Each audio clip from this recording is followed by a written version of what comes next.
अहो जरा थांबा थांबा थांबा थांबा. काय काय झालं? अहो तू बघितलं का, तो मुलगा तिकडे एकटाच बसलाय. हो, पण अशा या सुनसान ठिकाणी एकटा काय करतो? बघा ना, मी काय म्हणते, विचारूया का, काही मदत हवी आहे का त्याला? रस्ता चुकला वगैरे असेल काही? चल चल बोल, बघूया. काय रे बाळा, असा एकटा का बसलायस इथे? कुणाची वाट पाहतोयस? कुणी आहे का तुझ्या बरोबर? शाळेतून घरी चाललायस ना, मग इथे का थांबलास? आणि स्कूल बस वगैरे नाही का रे तुझी? घरी कसं जातोस तू? माझ्या एरियातून फार मुलं या शाळेत येत नाही, म्हणून तर स्कूल बस रिक्षावाले काका इकडनं येत नाही. अय्या, मग तू रोज घर ते शाळा, शाळा ते घर चालत जातोस? पण तुला असं एकट्याला सोडतात शाळेच्या बाहेर? हो, हायस्कूलच्या मुलांना सोडतात. माझ्या आई बाबांनी सांगितले या शाळेत मी न दमता चालतो रोज. पण आज ना माझी बाईक खूप जड झाली, म्हणून मी 5 मिनिटं बसलो होतो. अरे बाळा, पण तुझे आई बाबा कुठे? ते नाही आले तुला घ्यायला? माझे आई बाबा कामाला जातात ना. अच्छा, पण मग घरी आजी आजोबा वगैरे कोणी नाही? आजी आजोबा गावाकडे राहतात. पण घरात मोठं कोणीच नाहीये का, दादा ताई वगैरे असं? नाही ना आजी. अच्छा, आओ आपण सोडूया. बाळा, तुझ्या घरचा पत्ता सांग, आम्ही तुला घरी सोडतो. हा, चल ये आमच्या गाडीत. तुम्ही एकदा माझ्या आईशी बोलाल का? माझी आई म्हणते अनोळखी माणसाच्या गाडीत बसायचं नाही. हा, बरोबर आहे तुझ्या आईचं, अगदी बरोबर सांगतायत त्या. तू तुझ्या आईचा नंबर सांग मला, मी त्यांच्याशी बोलतो.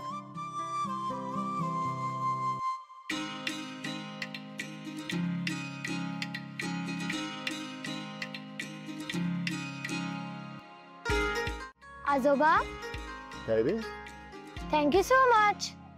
त्याची काहीच गरज नाही रे.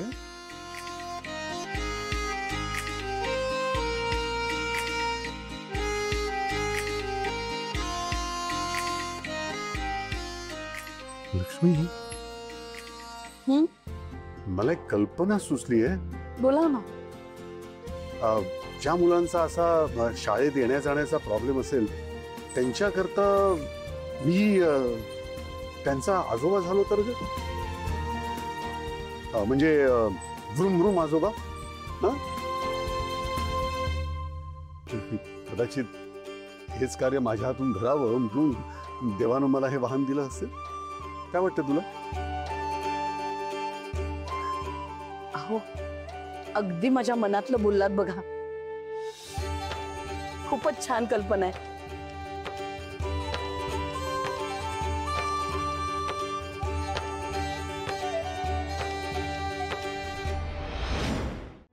बाबा, आईंना फोन करूया का? हो, करूया ना. अरे भेंकी, आरती. बाबा, गाडी? बाबा, अरे गाडी आपली आहे. आपली गाडी? अगं बाई, कशी आहे? आम्ही तर अगदी बरोबर येण्यालाच आलोय म्हणायचं. बाबा, खरं तर आम्ही तुम्हाला हे सांगायला आलो होतो का, ते आपलं घर जळलं होतं ना, त्याचं समजा काम पूर्ण झालंय. मग छोटेखानी पूजा घालायची आहे, त्यासाठी तुम्हाला बोलवायला आलो होतो. पण मग इथं तर चांगलाच योग जुळून आलाय खरं.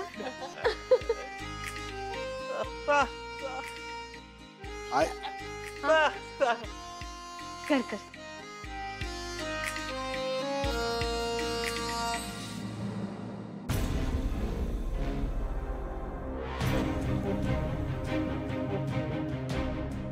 गाडी तशी बरी आहे, म्हणजे पोचे वगैरे काय नाही आहेत.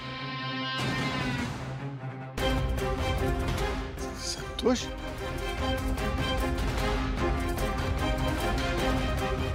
वेंकी, काय करताय संतोष दादा? Sorry sorry sorry sorry. Santosh, तू व्यंकीला मुद्दाम धक्का दिलास ना?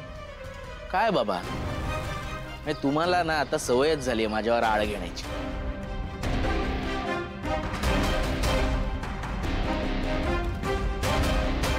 जयंत, हे असं लोकांना मारणं, त्यांना धमकी देणं हा खूप मोठा क्राईम आहे जयंत. म्हणजे जानू, आफ्टर ऑल दिस तू मलाच क्वेश्चन करतेस? हो करतीये. जयंत, इतके दिवस मी तुझा सगळा त्रास सहन केला, तुझ्या शिक्षा सहन केल्या. का? तर तुझं सुद्धा माझ्यावर तितकंच प्रेम आहे. आणि मला असं वाटतं, जो माणूस आपल्यावर इतकं निस्सीम प्रेम करतो ना, त्याच्यावर आपण विश्वास ठेवायलाच हवा. त्याच्या 4 चुकीच्या गोष्टींकडे कानाडोळा करायलाच हवा. कारण जसे तुझे चांगले गुण, तुझा चांगला स्वभाव, इनफॅक्ट तू स्वतः माझा आहेस ना जयंत, तसंच तुझा भूतकाळ, तुझ्या भूतकाळातल्या वाईट गोष्टी ह्या सुद्धा माझ्याच आहेत. जयंत, या सगळ्याला मी आपलंसं म्हटलंय. मी मूर्ख म्हणून राहत नाहीये जयंत तुझ्यासोबत. तू दिलेला त्रास सहन करून, सगळ्या गोष्टी समजून उमजून तुझ्यावरच्या प्रेमापोटी मी तुझ्या बरोबर राहते. पण तू जर का बाहेरच्या लोकांनाही असाच त्रास देणार असशील ना जयंत, तर हे फार विचित्र आहे. हो, मी आहे विचित्र. आहे मी विचित्र.